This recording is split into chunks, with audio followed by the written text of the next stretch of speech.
Excuse me Lakshmi ఇక్కడే ఉన్నావా? శుభవార్త. తండ్రి పేరు చెప్తేనే మండిపడే రంగా ఇప్పుడు తనే కిడ్నీ ఇవ్వబోతున్నాడు.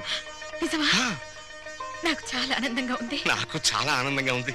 అయితే ఈ విషయం పిల్లల దగ్గరికి వెళ్ళి చెప్తా. నువ్వు పిల్లల్ని ఇంకా మర్చిపోలేదా? అదేమిటండి, రంగా తన తండ్రికి కిడ్నీ దానం చేస్తాడని ఏనాడన్నా ఊహించామా? అలాగే మన పిల్లల్లోనూ మార్పు రావచ్చుగా. అలాగే, నీ కోరికెందుకు కాదనాలి?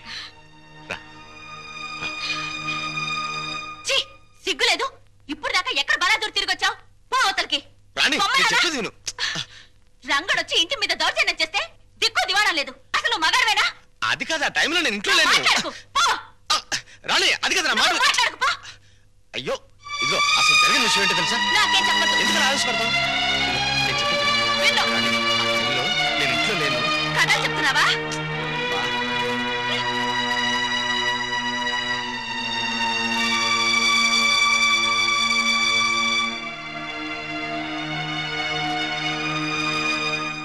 వచ్చేసారు అత్తయ్య.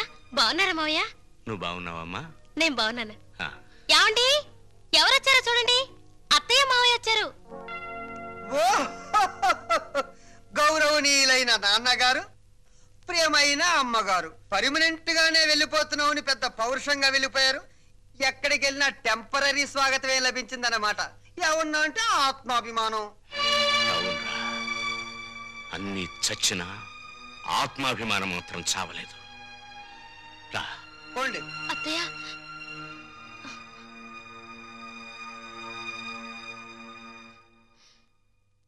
నీలాంటి కొడుకుని పురిట్లోనే వడ్లగిన చేసి చంపాలరా నీచుడా.